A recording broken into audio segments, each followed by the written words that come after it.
Bom dia, Bom, boa tarde, boa noite. Eu sou o Danilo Brizola, aqui do Líder Dev. Estamos começando mais uma entrevista. Vai lá, Fabião.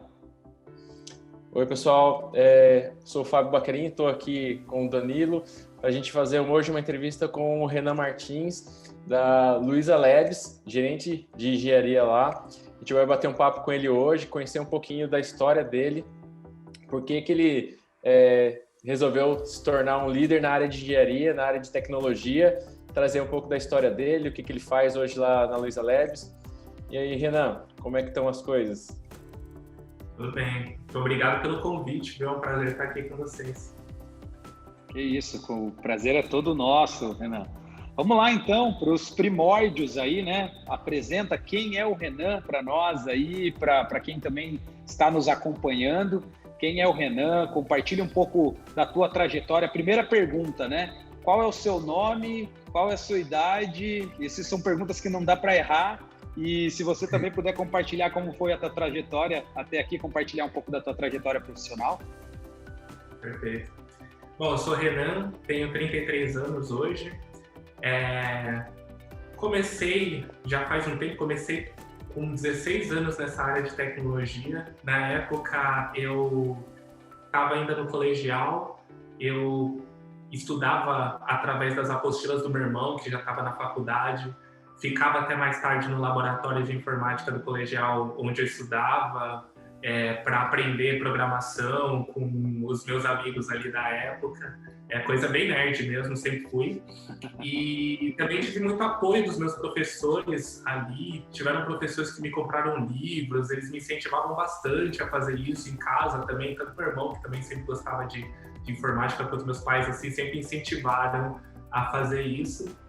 E logo que eu saí do colegial, fui para a faculdade, um dos meus professores também me chamou para trabalhar junto com ele. Então eu já comecei ali a trabalhar profissionalmente no primeiro ano da faculdade ali, já com 17 anos. E de lá para cá fui trabalhando em várias empresas, na maioria delas no começo eram empresas pequenas, o que eu acho que foi muito formador na minha carreira, porque eu trabalhava em lugares onde você não podia simplesmente fazer só aquela sua parte ali e não olhar para o entorno, então tinha um pouco de você configurar os servidores, fazer a programação, às vezes até consertar a impressora, esse tipo de coisa. Mas um pouquinho de cada coisa, né? Com certeza. E à medida que eu fui evoluindo na carreira, apesar de eu me especializar, né, nessa área de desenvolvimento, eu sempre procurei lugares onde eu pudesse ter essa responsabilidade, mas também pudesse ter autonomia de ver outras coisas ali ao meu redor e também ajudar a melhorar essas coisas. Até, né, trabalhar em 2011, se eu não estou enganado, eu trabalhei no Apontador e em 2014 comecei no Magalu, onde eu tô até hoje, né? Já fazem 7 anos que eu tô aqui. Legal. E assim, Renan, você comentou ali um ponto legal que é essa questão da autonomia, da responsabilidade, né? Nessa tua trajetória, né, de alguns anos aí trabalhando na área e tal, você deve ter recebido talvez propostas de empresas maiores, mais estruturadas, né? O que te faz te manter em empresas com uma ideia mais inovadora, né, desde que você começou e continuar com isso, né? Gostar de você, desde 2014 aí, são 7 anos na Magazine, você deve ter visto muita coisa aí, né? O que te mantém hoje, assim, com essa vontade de ter essa autonomia, né? Eu acho que tem duas coisas. A primeira delas é isso, de você ter impacto naquilo que você coloca para o usuário final. Eu sempre gostei muito disso, do fato de você hoje pegar o aplicativo e saber aquilo que você fez, aquilo que você ajudou a fazer ali dentro, né? Sempre, claro, participando, sendo parte de um time que está colocando isso, porque ninguém faz nada sozinho. Mas também a questão do propósito. Eu sempre fui muito apaixonado por essa questão de você estar num lugar que tem um propósito e que está fazendo alguma coisa com uma missão, que tem visão, valores. E aqui hoje no Magalu eu tenho um propósito que assim, é excepcional. Eu acho fantástico aquilo que a gente está fazendo aqui dentro. E isso é um dos grandes motivos que me mantém aqui e também me mantém energizado, querendo fazer mais coisas aqui dentro. Show de bola.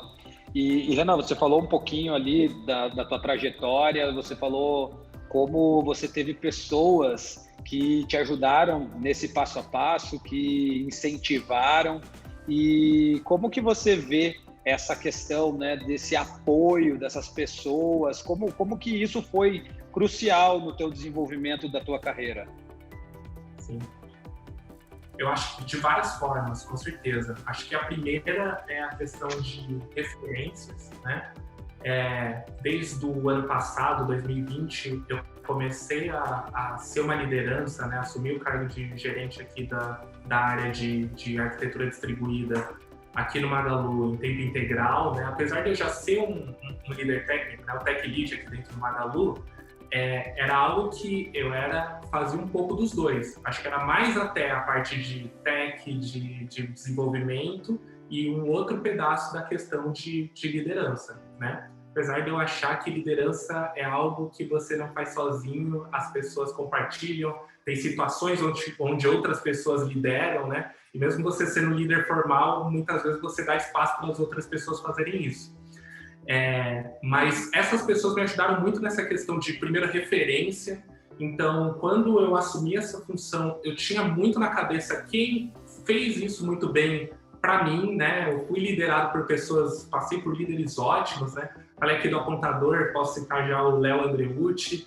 Aqui no Magalu eu gosto bastante do Jesus, que hoje é a minha liderança, né? O diretor aqui da área de engenharia, assim como muitos outros que tiveram aqui dentro. E quando eu assumi essa função, uma das primeiras coisas que eu fiz foi perguntar para eles, para essas pessoas que eu achava que faziam a tarefa muito bem, o que eles faziam, o que eles achavam que eu precisava saber para fazer esse tipo de coisa. E isso me ajudou muito na época.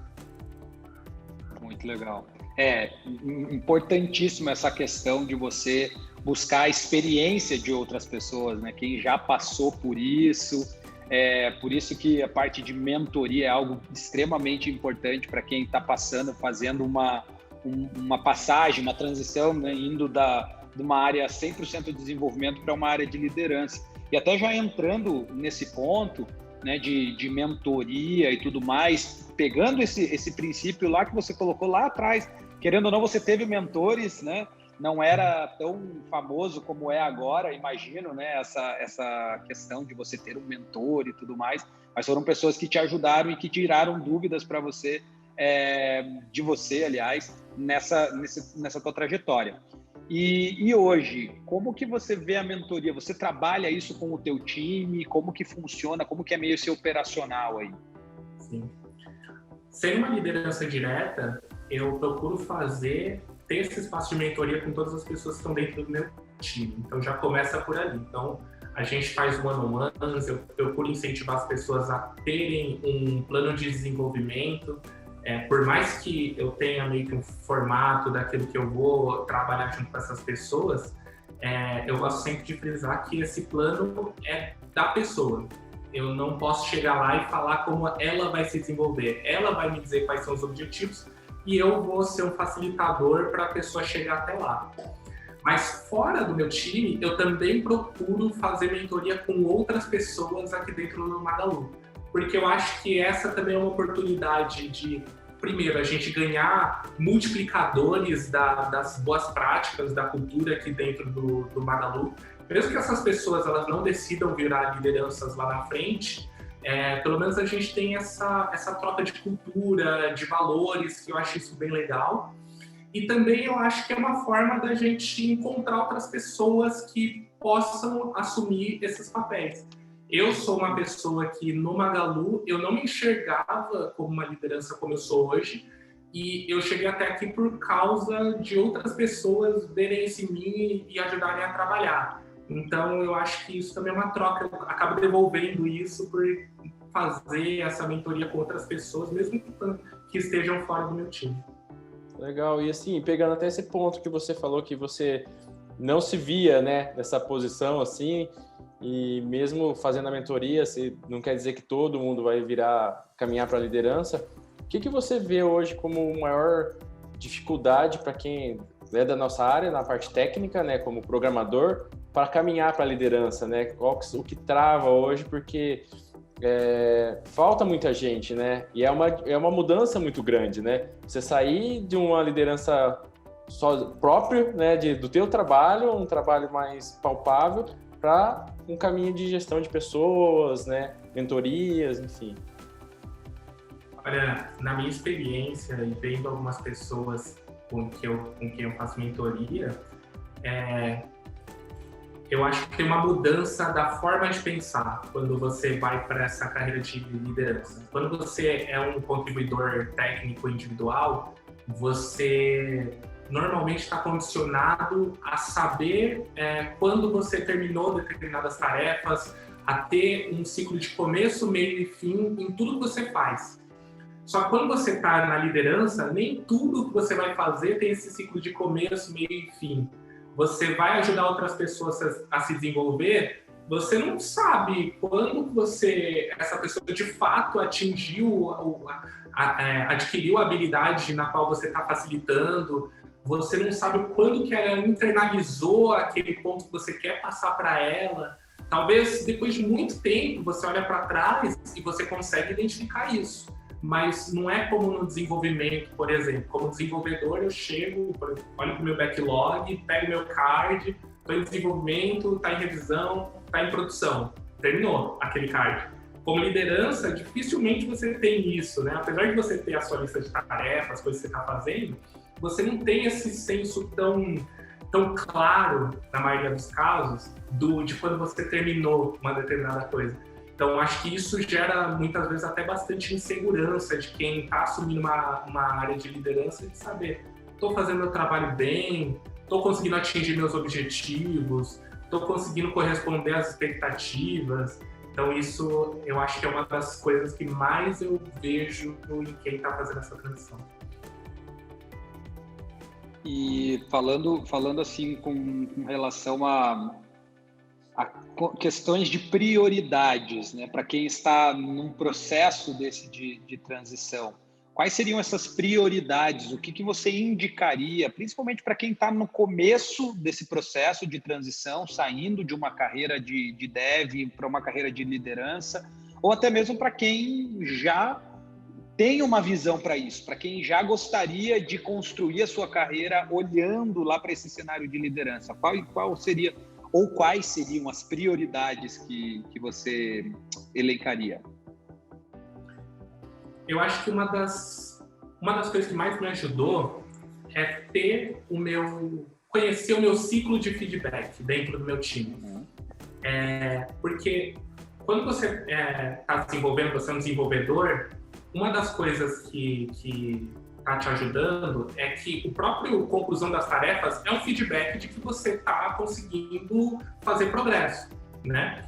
Então, quando você não tem mais isso, é importante, na minha opinião, você conversar com o seu time e estabelecer esse ciclo de feedback, ter um relacionamento bom com as pessoas, ter um horário específico, sabe? Ter uma certa recorrência para você conversar a respeito do que está acontecendo, como que as pessoas conseguem te dizer o que foi bom, o que não foi bom, você garantir que você tem abertura, que as pessoas de fato confiam em você ou se sentem confortáveis para te trazer aquilo que não foi bom, e até também que você sabe dar um bom feedback ou não, porque isso também foi uma coisa que eu aprendi, né?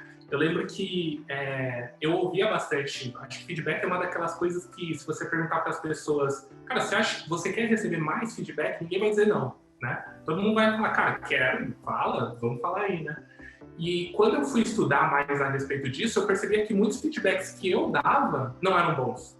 Por exemplo, você virar para a pessoa e falar assim, continua o seu ótimo trabalho, continua fazendo um bom trabalho.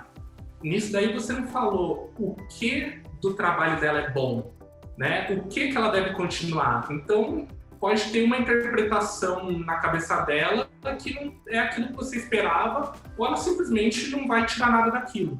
Então, uma das coisas que eu aprendi é isso, você entender, olhar para trás, ver o que exatamente você quer que a pessoa continue, ou pare, ou comece a fazer, e você fala exatamente a respeito disso. Cita exemplos do passado, para a pessoa entender daquilo que você está falando, e vai fazendo a partir disso.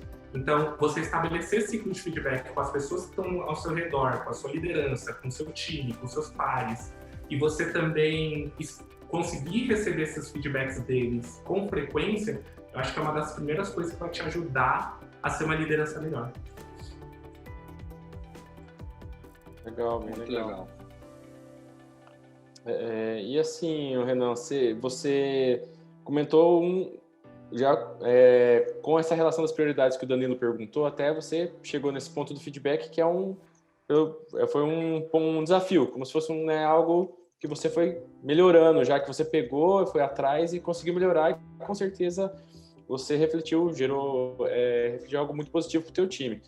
O que mais que teve, assim, qual foi o principal desafio que você teve nessa mudança, né? Quando você assumiu a posição de gerente aí, era um líder técnico e passou a gerenciar pessoas. Na tua cabeça, qual que é a primeira coisa que veio, assim? Falei, caramba, eu vou ter que lidar com isso, né? Eu acho que nesse momento eu tinha perdido a minha referência do que é ser um bom profissional naquilo que eu estou fazendo. Por mais que eu tivesse referências de outras pessoas que eu achava que fazia bem, mas até aquele momento eu estudava muito desenvolvimento de software, arquitetura, design, daí por diante. Então, por exemplo, eu conseguia olhar para um código e ver que ele não foi bem escrito. Talvez o tamanho das funções estão muito grandes, tinha coesão, acoplamento, daí por diante, testes e daí por diante. Só que quando eu me tornei uma liderança, eu não tinha esse arcabouço teórico, eu não sabia. Por exemplo, eu acabei de comentar com você com relação a feedbacks. Eu não sabia dar bom feedback, eu não tinha esse arcabouço teórico com relação a isso. Gestão do meu tempo. Quando eu cheguei aqui quando eu me tornei liderança, eu planejava o meu tempo da mesma forma que eu planejava quando eu era desenvolvedor. Então, eu achava que eu precisava do mesmo tempo para fazer as coisas, para conversar com as pessoas, para participar de uma reunião, do que eu precisava para desenvolver um software. E até isso foi uma coisa que me ajudou ler um livro que é Living with Snowflakes, se eu não estou enganado. Ele fala da questão do Maker Time e Manager Time, que é você separar, se você tem ainda a função de maker, de coisas que você tem que fazer, que você tem que produzir, você separar o seu espaço de produzir do seu espaço de liderar pessoas, de você fazer, porque são duas formas de pensar diferente e você precisa de tempos diferentes para conseguir entrar nesse lugar onde você vai conseguir ser produtivo dentro disso. Então, aos poucos, eu fui, e com a ajuda das pessoas, né, das minhas lideranças aqui no Magalu, que me davam muito feedback das referências que eu tinha, que me passaram as referências delas ali, eu consegui ir criando meu arcabouço, assim, teórico de como fazer bem aquilo que eu estava fazendo. E eu acho que uma coisa que era importante é você também questionar tudo que você vai fazer, né? Então, por exemplo, dentro dessa questão de feedback, né, você se questionar, cara, eu dou bons feedbacks, ou eu gerencio bem o meu tempo, ou eu faço um bom plano de desenvolvimento com as pessoas que estão fazendo ali, e aí você volta com isso. Como que eu sei se é bom ou ruim? E daí você vai, na base de cada uma das coisas, vai construindo sua base de conhecimento em cima disso, vai lembrando de pessoas que você achava que fazia bem ou fazia mal, e começa a identificar por que você achava que fazia bem ou fazia mal, o que cada um fazia de diferente, e vai encontrando a sua forma, o seu modelo de liderar, que também é diferente, varia muito de pessoa para pessoa. Muito legal, muito legal. E indo nessa linha, né, de como você se questionar muito, assim, né, com relação às ações, aquilo que você está fazendo e tudo mais, nesse período que você passou de transição, né, primeiro você estava lá como desenvolvedor, depois você estava lá como tech lead, e hoje você é uma liderança, né, formalizada, né? Quais foram os principais questionamentos, assim, que você fez para você, assim, em cada fase? Eu acho que a primeira coisa que comecei a me perguntar, quando eu me tornei Tech Lead, era um cargo que para mim era muito novo. Eu nunca tinha trabalhado em uma empresa que tinha um Tech Lead. Então, eu me perguntava muito, eu sou um bom Tech Lead? E eu lembro até de perguntar para outras pessoas aqui dentro do Magalu, que eu nunca vou esquecer, que uma pessoa falou assim, falei, cara, você trabalhou numa empresa que já tinha esse papel de Tech Lead, me fala o que era bom, o que era ruim no deles, o que você acha que tem que fazer? Aí a pessoa virou para mim e falou, qual que é o problema?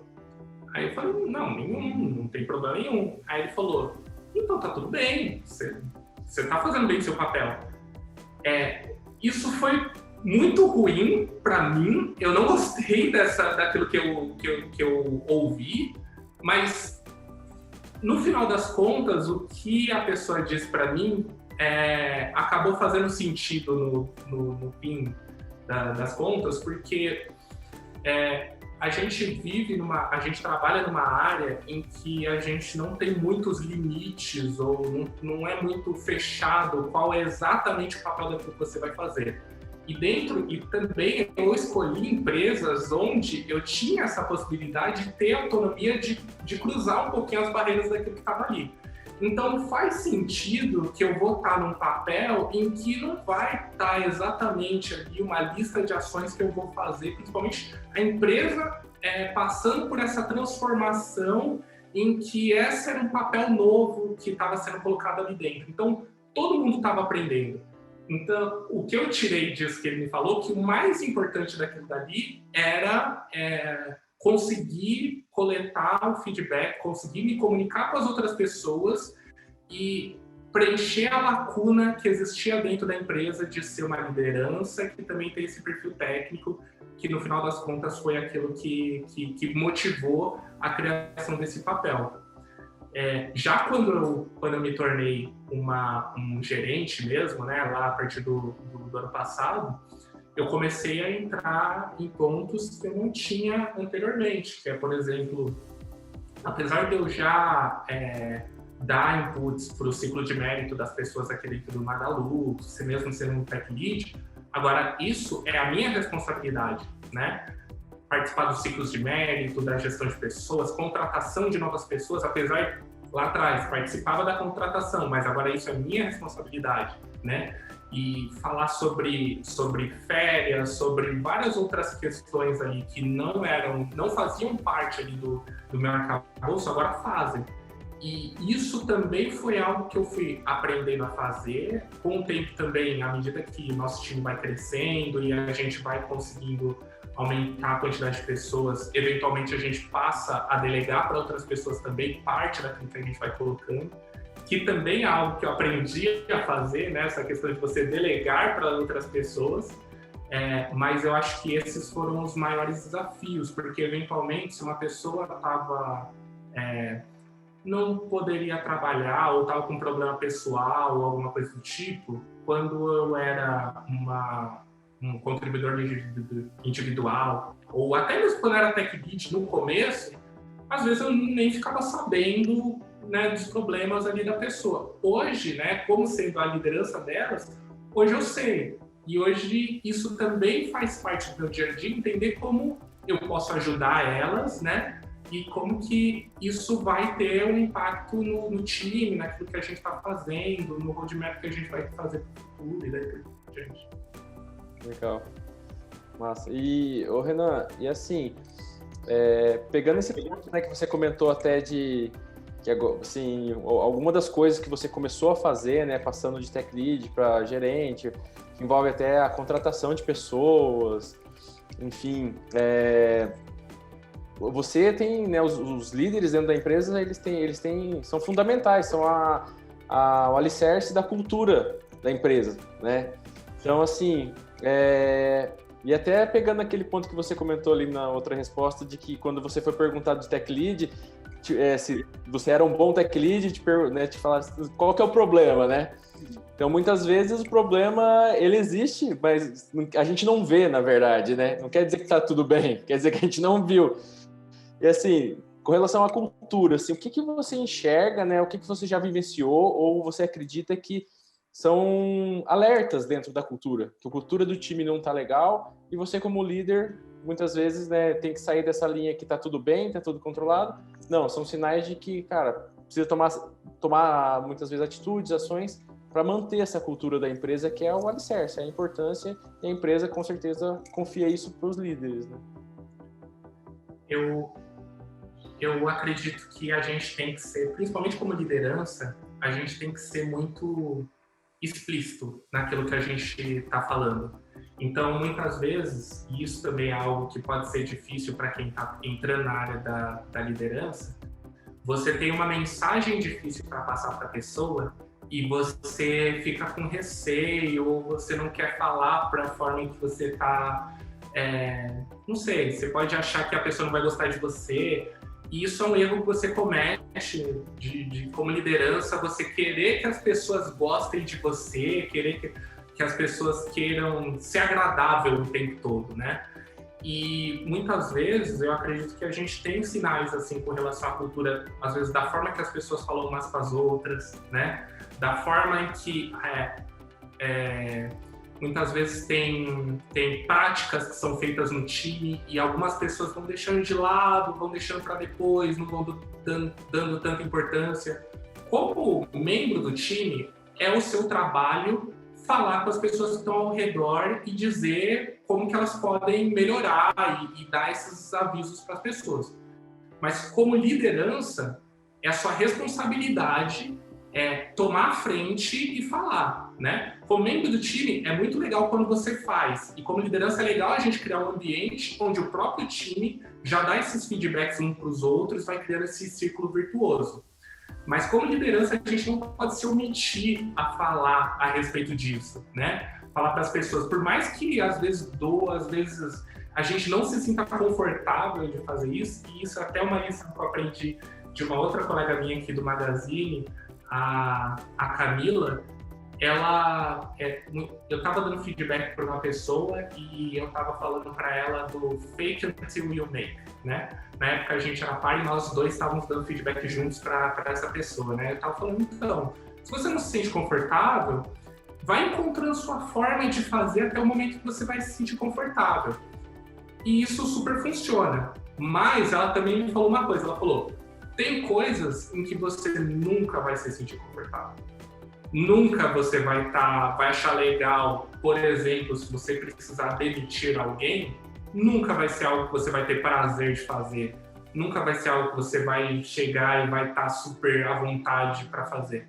Então, você tem que fazer mesmo assim. E como liderança, é sua responsabilidade fazer esse tipo de coisa, fazer o que é preciso, ajudar as pessoas e corrigir aquilo que está errado, principalmente nessa questão da cultura, né? Mesmo que você não se sinta confortável para fazer isso. Legal. Muito legal. E já fazendo um gancho com isso, Renan, muito bacana esses aprendizados que você traz aí, que são aprendizados que você não encontra no MBA ou em alguma coisa tão fácil aí na internet, né?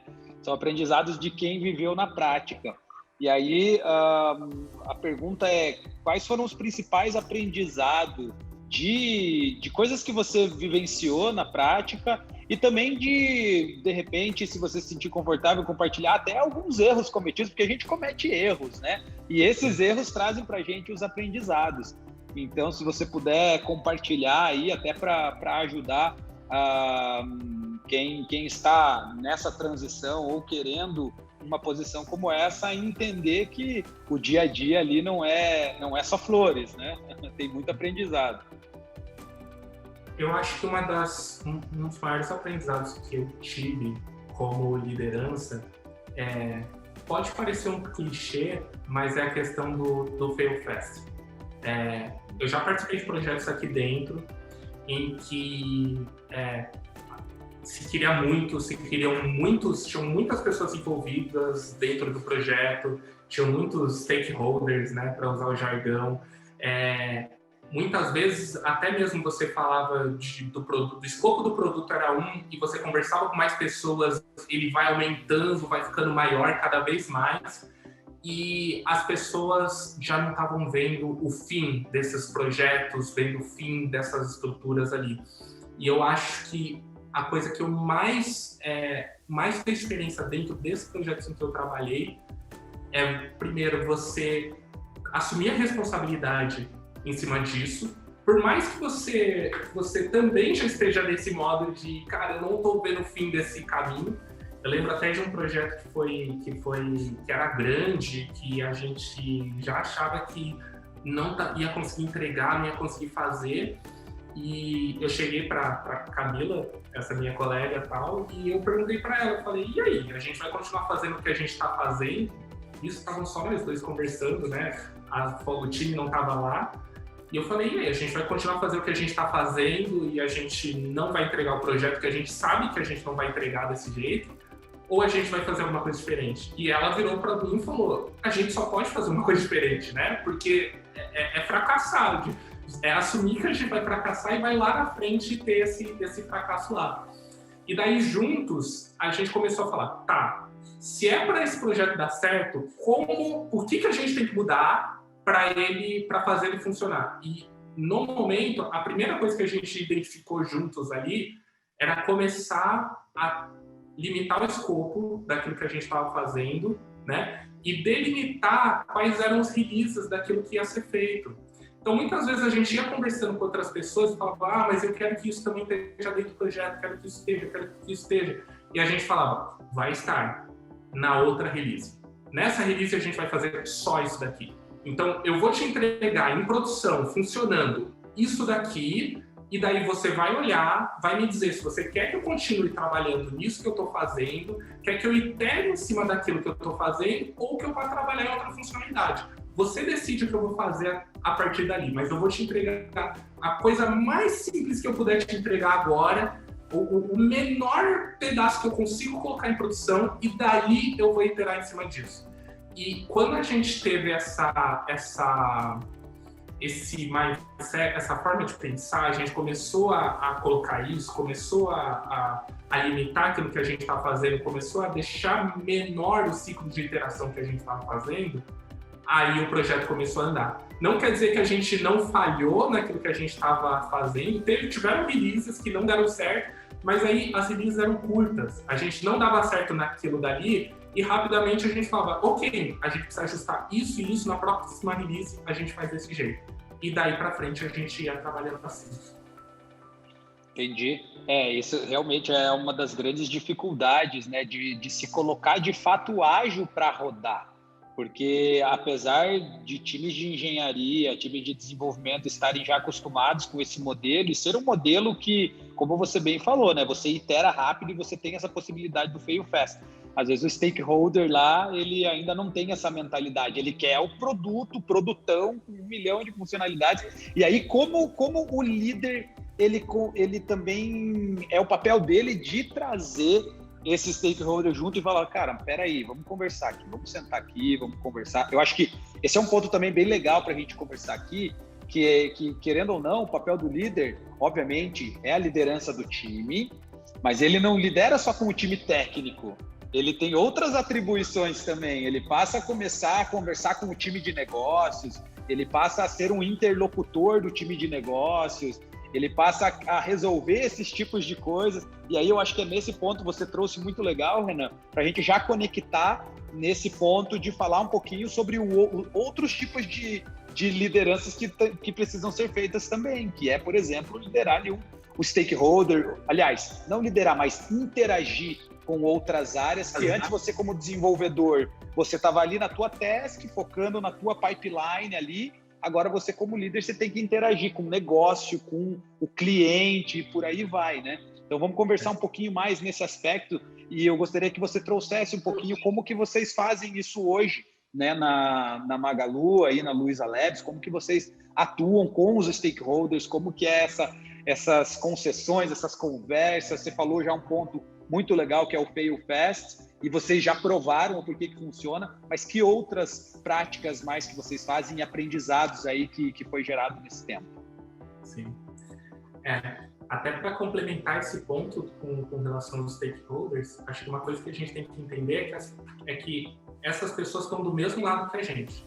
Elas não estão jogando contra o nosso projeto, não estão querendo fazer, mas muitas vezes, talvez pela experiência deles com outros projetos, ou com a forma que você conduzir, até a forma de você comunicar com essas pessoas, às vezes você falar, isso daqui está fora de uma release, e talvez a pessoa pense, pronto, não vou mais fazer o que eu quero, né? Agora eu não vou saber, eu tenho que aproveitar essa janela para colocar tudo que eu preciso, senão nunca mais esse cara volta.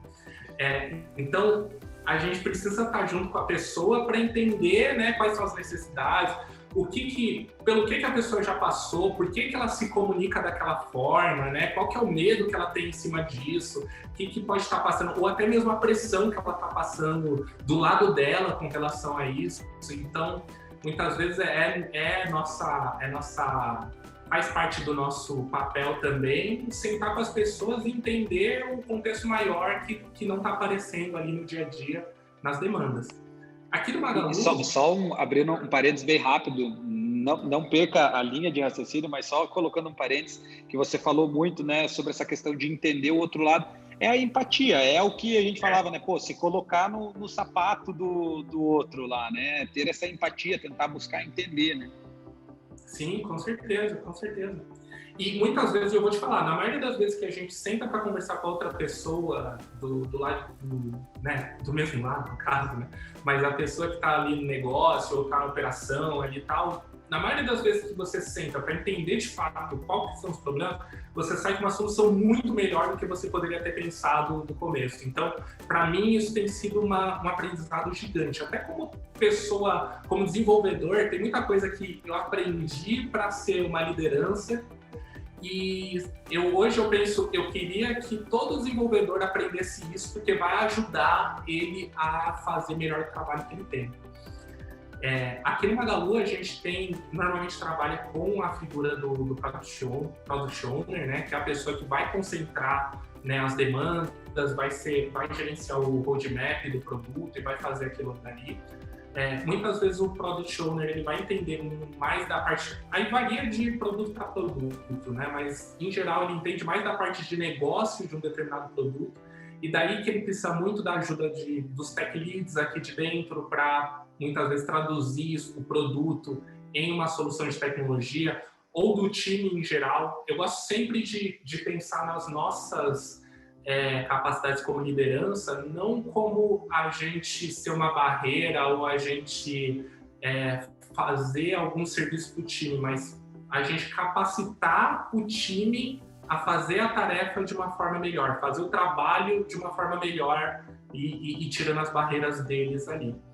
Então, muitas vezes o PO vai vir, já pegou esse trabalho, muitas vezes até que ele já refinou, já fez um discovery, e já validou algumas hipóteses através de alguma pesquisa de campo ou através de dados que ele coletou via Analytics e traz isso para o time.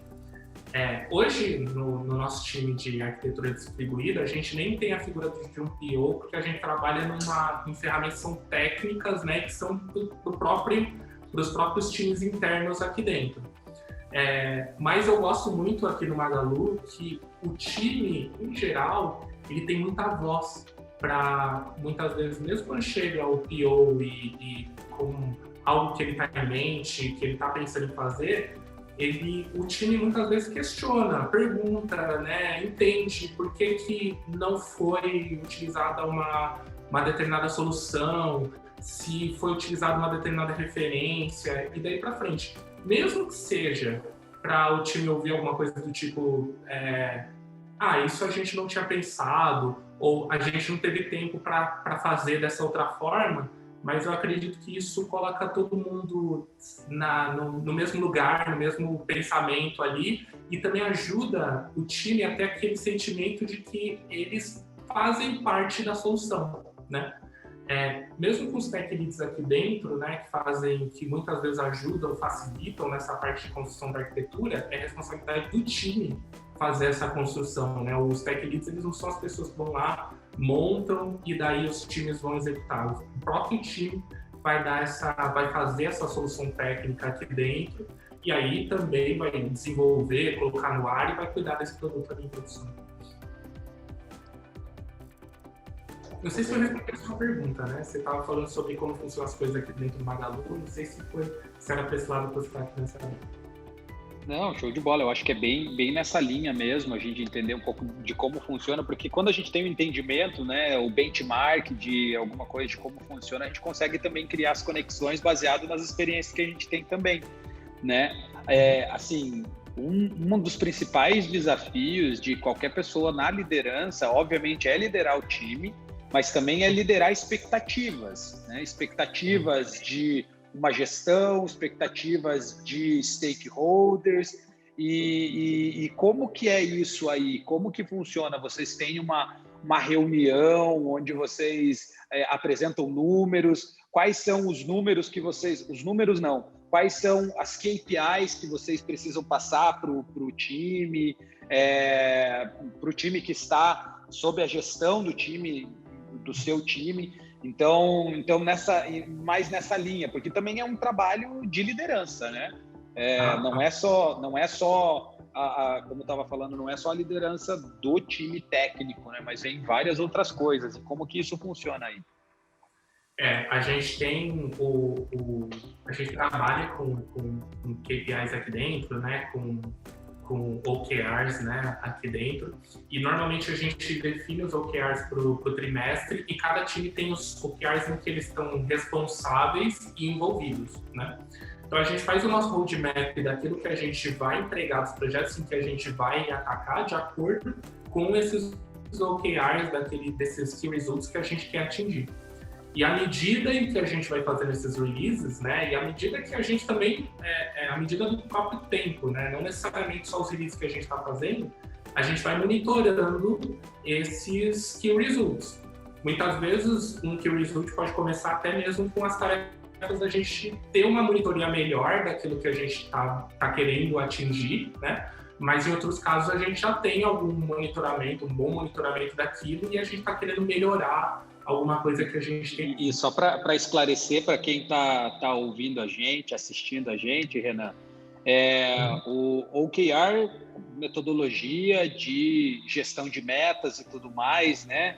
Objetivos e resultados chaves, fazendo uma tradução meio literal aí. O que você acha dessa metodologia? O que isso traz, na tua visão, como um dos líderes aí, o que isso traz de resultado? E depois também pode dar sequência naquilo. É só mesmo para quem está nos assistindo aí ter mais, saber do que se trata esses OKRs aí, né? Ou quem quiser pesquisar aí também no Google, OKR, manda ver lá, você já vai ter uma boa informação. Tem muito material, né, na internet falando sobre isso, mas eu queria a tua opinião aí baseado no uso que vocês fazem no Magalu. Sim. Aqui no Magalu a gente não utiliza os OKRs exatamente da forma como estava lá pensado ali pelo Google ou por outras empresas ali de fora. A gente tem as nossas adaptações ali da forma de a gente fazer isso. Inclusive a gente costuma fazer OKRs mais atingíveis, né? Na forma como ele foi inicialmente planejado, é mais uma questão de você ser os moonshots, né? Como eles falam, certo? Mas o que eu acho importante é a questão de, primeiro, você ser orientado a dados, né? Então, os key results lá, os KRs que você está olhando, são sempre métricas que você está olhando. Tem alguma fonte de dados, tem algum número que você está conseguindo atingir, mas eles também serem balizados por um objetivo. Porque o fato de você, muitas vezes, procurar um resultado, né, mover um ponteiro, por dizer assim, às vezes pode te levar para o lugar errado, se você não estiver mirando no objetivo, né? Por exemplo, se eu chegar aqui, vou falar um exemplo bem esdrúxulo, se eu falar que eu não quero diminuir o contact rate, né, o que é a taxa de contato que tem depois do fechamento de pedido, né, dos clientes que entram em contato, uma forma de atingir isso seria simplesmente eu ir lá e tirar todas as áreas de contato do Magalu do ar. Não tem mais telefone, não tem mais e-mail. Ok, zerei o contact rate. Agora ninguém mais que faz pedidos entra em contato com o Magalu. Mas com certeza isso vai estar anexado com um objetivo e, claro, também muitas vezes tem os KRs de controle, né, que ajudam a gente a não roubar em cima disso daí. Como liderança, o que eu acho muito legal também é compartilhar isso com o time, como a gente faz, tem ciclos, né, desses OKRs aqui dentro do Magalu, é sempre a gente compartilhar isso com o time, explicar para eles onde que a gente está querendo chegar, o que a empresa ganha quando ela atingindo esses OKRs aqui dentro, e entender e coletar também os feedbacks ali do time em cima disso, quais são as dúvidas que eles têm, ou quais são também os medos ou os receios, ou de repente talvez tenha algo que quando você faz o planejamento você acha que vai ser muito simples e daí o time fala a respeito de um projeto legado, de alguma coisa que pode estar impactando dentro disso. Eu acho isso muito rico, muitas vezes ajuda a gente também a calibrar os próprios OKRs aqui dentro e também, mas principalmente, ajuda a gente traçar uma estratégia, um roadmap que seja factível para chegar nesse resultado que a gente quer. Muito legal. Legal. E pegando essa parte de metas até um pouco assim, Renan, né, de KPIs que vocês têm ali, quais outras práticas que vocês têm dentro da equipe aí que você destacaria, né, que você acha que é muito importante hoje para o alinhamento, para o desempenho do time, que serviriam de exemplos até para outras pessoas, para outras empresas, né, que você acredita que esteja funcionando muito bem, né, e o que você destacaria? Eu acho que tem algumas coisas que talvez são mais comuns, né? Que é você ter esses ciclos ali de rituais, de reuniões que você tem ali no seu processo ágil, né? A sua daily, o seu planning, a sua retrospectiva, o seu review, mas principalmente você entender que a função de cada uma dessas reuniões que você tem e se elas de fato estão cumprindo o objetivo para qual elas deveriam ter. Então, acho que isso é muito importante. E também, dentro disso, você explicar para o time o que cada uma desses rituais, dessas reuniões, elas significam e como ela pode interagir ali dentro, como ele pode dar o feedback em cima disso. Acho que muitas vezes você acaba caindo na armadilha de fazer algumas coisas por um processo mecânico. Por que você faz daily? Porque eu preciso, porque, né, todo mundo faz, ou porque... Sempre fiz assim. Exatamente, aprendi desse jeito. Então, você precisa entender por que fazer isso e ter esse ciclo com eles. Outra coisa que eu acho muito importante a gente como liderança é ter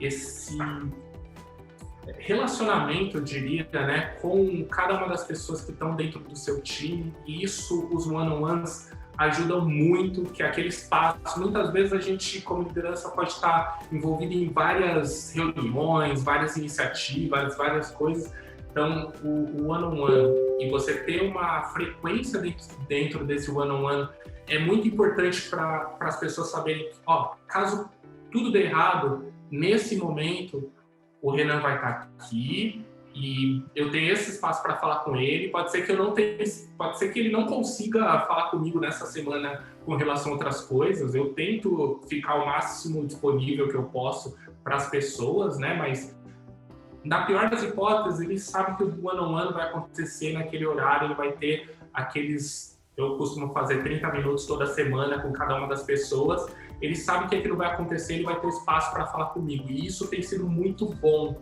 para as pessoas terem, né, criar esse relacionamento comigo e até também diminuir a quantidade de questões que as pessoas chegam e falam um pedacinho aqui e ali e falam, aproveita que você está aqui, eu preciso falar um negócio rapidinho e tal. As pessoas sabem que, naquele momento, deixa que eu vou juntar e eu falo tudo para ela naquele momento ali. Isso me ajuda muito né, no meu dia a dia aqui como liderança. Legal. E até a diferença, né, daquela velha história e maneira até de liderar eu sempre deixei a porta aberta para você vir falar comigo aqui, né? Nunca você veio me contar nada. É a diferença que dá de você ser proativo e gerar esse espaço, né? Esse espaço de certa forma, mais formal, mas um espaço que o teu liderado sabe que existe, né? Sabe que existe esse momento, igual você falou, não traz quebrada informação nem nada, às vezes é um momento que ele vai até pensar, processar melhor do que vir trazer algo correndo, tropeçar em você no corredor e falar, Renan, preciso te contar isso aqui. Né? Ele vai processar, vai trazer isso melhor para você. A eliminação de conversa de corredor, né, cara? Cria essa confiança também no ano, muito legal, cara, bem colocado. E além disso também, apesar de a gente ter um one-on-one frequente, a gente também tem os espaços dedicados para os feedbacks das pessoas. Então, aqui no Magalu, a gente tem o ciclo de feedback, né, o 360. Então, também tem os espaços dedicados tanto para dar devolutiva com relação a fazer feedback com a pessoa e dar devolutiva disso, mas eu também gosto de intercalar com essas sessões dela, fazer uma prévia. Então, a gente tem aquele sistema lá do feedback 360, que você dá as notas em cima dos pilares da nossa cultura. Eu gosto de intercalar com uma prévia. Falar, se eu fosse fazer o seu feedback agora, eu ia fazer essa nota aqui e ia colocar esses valores aqui em cima disso. Por quê? Porque dá a oportunidade, até chegar ao formal, aquele que vai estar no sistema mesmo, da pessoa trabalhar em cima das coisas que a gente está querendo que ela comece a mudar. E até mesmo se ela não trabalhar, ou o que quer que seja que aconteça, quando chegar lá na frente não vai ser uma surpresa para a pessoa, né? Então, o máximo que a gente pode antecipar desses feedbacks ali, eu lembro até do podcast do Manager Tools, que ele fala disso, né? Se você é um copiloto ali dentro do avião, né? Você está indo daqui de São Paulo para Salvador, e daqui a pouco você olha pela janela, você vê que você está sobrevoando o Rio Grande do Sul, você tem que falar, sabe? Você não vai esperar o pessoal, você está sobrevoando a Patagônia para falar, não era para norte que a gente tinha que ir, ao invés de ir para sul, né? Uma pessoa vira e fala, peraí, era para lá que a gente estava indo? Por que você não me falou antes? Como liderança, uma coisa que a gente tem que evitar é a questão do porquê você não me falou antes. A gente tem que estar sempre falando, é melhor a gente falar mais e dar o feedback ali constante do que a gente ser um negócio que, cara, não sabia. Se você tivesse me falado, eu poderia ter mudado isso. Acho que isso iria partir meu coração hoje em dia se eu ouvisse de uma pessoa que está dentro do meu time que eu não fiz para ela. Principalmente se for uma coisa importante, né, que modificou a carreira dela ali dentro, né? É uma coisa que eu sabia e eu deixei de falar para ela. Pecar pelo excesso da comunicação, né? Eu creio que as pessoas, elas precisam de clareza. Os liderados precisam de clareza. Então, quanto mais clareza você traz, mais fácil é de você conseguir liderar, conseguir exercer a liderança. Até por isso que, às vezes, nós, como líderes, precisamos ser chatos e sempre estar comunicando a mesma coisa. Mas é isso, né? É ser o guardião ali da clareza. O Fred Trajano, né, o nosso CEO, ele fala que um bom líder ele é repetitivo. Então, o Fred aqui dentro, ele sempre repete qual é a missão da empresa, para onde a gente está indo, o que a gente está fazendo aqui dentro. Então, se você já ouviu o Fred falando alguma vez aqui dentro, você deve ter ouvido, e até você vai reconhecer isso nas entrevistas que ele dá fora do Magalu, você vai reconhecer o que ele quer, para onde ele quer levar a empresa. Então, como liderança, a gente também tem que deixar claro o que a gente quer fazer aqui dentro do time, para onde a gente quer levar os nossos produtos, o nosso time, como que a gente contribui para o resultado da empresa. A gente precisa deixar isso sempre claro e repetir isso para as pessoas. Show de bola. Já indo pro final aí do nosso bate-papo, muito bacana até aqui, Renan. Nossa, muito legal mesmo. Agora vamos para coisas mais práticas, né? Dicas. Você compartilhou alguns livros aí agora durante o nosso papo, falou também do podcast.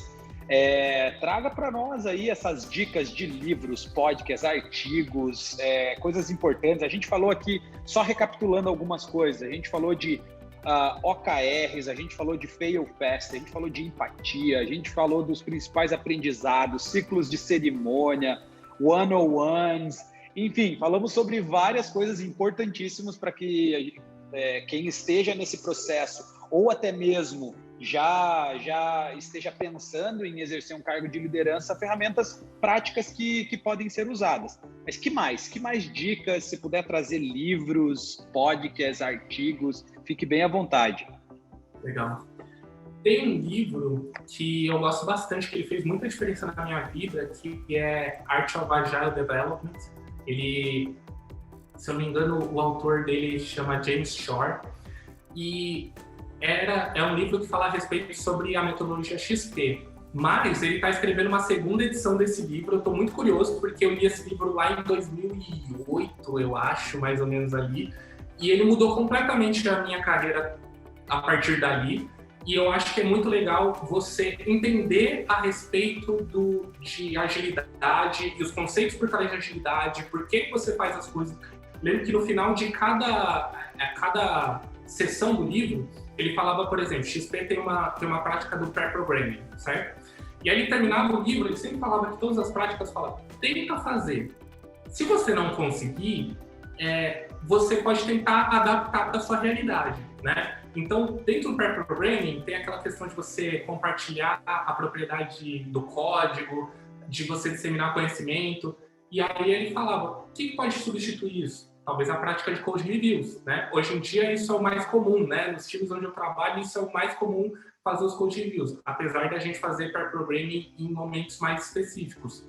Então, você entender qual o objetivo por trás de cada uma das práticas é algo que, para mim, fez muita diferença lá atrás, mesmo como desenvolvedor. E esse livro eu achei fantástico na época. Ele estava até aberto, se você procurar na internet, você vai encontrar os capítulos abertos ali para ler na web, mas ele está preparando a segunda edição e eu vou ler com certeza. Um outro livro que também me ajudou foi o Leading Snowflakes. Esse eu não vou lembrar o autor, que é sobre essa questão de você liderar pessoas técnicas e também sobre essa transição de você ser técnico para ser uma liderança, uma gerência. Tem algumas coisas que são muito legais, essa questão da separação do maker time, né, manager time, foi algo que eu peguei dali. Ele fala de uma coisa que é muito legal também, que é o coach review, ou melhor, só o review das suas decisões de liderança, que muitas vezes você pode chegar com a pessoa, ele dá até um modelinho de planilha, que você pode chegar para a pessoa e, por exemplo, você tomou uma decisão hoje, você pensa, será que eu fiz a coisa certa? Você vai, põe numa planilha, coloca, hoje, fulano me perguntou isso e eu decidi fazer isso. E aí você põe na própria planilha, em tal data eu vou ver como. Pode ser a mesma pessoa, você pode voltar na pessoa que perguntou e falou, cara, deu certo aquilo que eu te falei? Ou pode perguntar para um colega seu, que também é liderança, falar, olha, me perguntaram sobre isso e eu falei aquilo, eu fiz certo? Então, isso também vai te ajudar a ser ativo nessa questão de pedir feedback com relação àquilo que você está fazendo e vai te ajudar a ser uma liderança melhor no futuro. E também um terceiro livro que eu gosto bastante é o Manager's Path. Camille Fournier, se eu não me engano, que é o nome da autora, né? É muito legal porque ele mostra todos esses degraus na carreira de uma liderança técnica até chegar em outros lugares ali como CTO, outros lugares ali que talvez hoje você não tenha nem visão de qual é a responsabilidade dessas pessoas dentro da empresa e ver isso, esse degrau, né? Começa com ser liderado e termina lá na diretoria da empresa.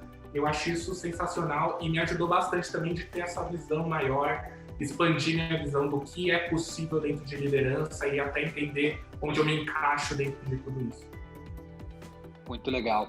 E dicas de podcast, você falou de um podcast aí que eu não lembro o nome, você poderia repetir?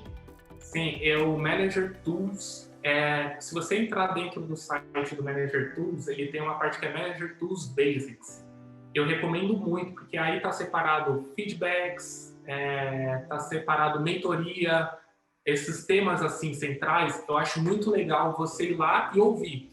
Muitas vezes é a experiência de uma pessoa que ele é um gerente em empresas tradicionais e que às vezes não vão ter a cara talvez da startup onde você trabalha ou de empresas que têm outros modelos ali. Mas ele tem uma experiência muito grande e ele fala de vários contextos ali onde ele já trabalhou e coisas que você pode aplicar no seu dia a dia.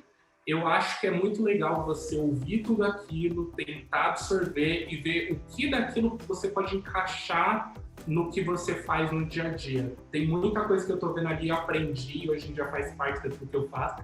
Até muitas vezes eu recomendo esse podcast para as pessoas e aí as pessoas começam a reconhecer eu fazendo coisas no dia a dia, falam, já sei, você está fazendo aquilo ali e tal. E eu acho muito bom para quem está começando, né? E talvez, como eu, não tinha esse arcabouço teórico do que é liderança, do que é gerência, daí por diante.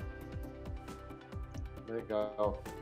Poxa, Renan, muita, como o Danilo comentou ali, muita informação, cara, muita dica, muita experiência do dia a dia, de rotina de quem está liderando, quem está começando. É muito legal ver a tua história ali, né? Essa mudança do tech lead, do programador pro tech lead e agora pro gerente, cara. E assim, para a gente fechar, né? Agora encerrar, né? Foi muito legal o papo. Primeiro, antes de encerrar, te agradecer muito de novo por ter aceitado bater esse papo com a gente, compartilhar a sua história. Com certeza ela vai chegar para muita gente aí que está com dúvidas, que quer ir para essa linha de liderança e vai ajudar muita gente. E, cara, deixar um espaço também para você deixar rede social, contato, se você quiser, enfim, falar um pouco, deixar um pouco sobre você aí para fechar. Legal, obrigado novamente pela oportunidade, foi muito legal o papo aqui com vocês. Quem quiser falar comigo pode procurar @RenanIvo em todas as redes sociais que você vai me encontrar, no LinkedIn, Twitter, você me encontra ali, Instagram. Se Renan Ivo for outra pessoa, a rede social não é boa, não. E eu acho muito bacana também essa experiência, assim, eu me sinto privilegiado de estar compartilhando com vocês, porque, como eu falei lá no começo, quando eu comecei a fazer essa transição, eu senti que talvez estava faltando ali o meu chão, né? Eu treinei a vida toda para ser um bom desenvolvedor e estava entrando numa área que eu não conhecia, né? Hoje eu procuro ajudar outras pessoas nisso com a mentoria, mas eu acho muito bacana tentar ajudar um pouquinho que seja as pessoas que estejam fazendo essa transição ou que já estejam fazendo isso há algum tempo e queiram uma referência de outras formas de fazer, coisas que eu faço, e até estou curioso, talvez coisas que eu não faço e que possam me ajudar a ser um líder melhor no futuro. É isso aí, o principal objetivo mesmo é esse, né? A gente trocar, compartilhar experiências aqui e aprender uns com os outros. Muito legal. Faço das palavras do Fábio as minhas, agradeço muito aí pela sua participação. Realmente um privilégio tê-lo conosco. Obrigado.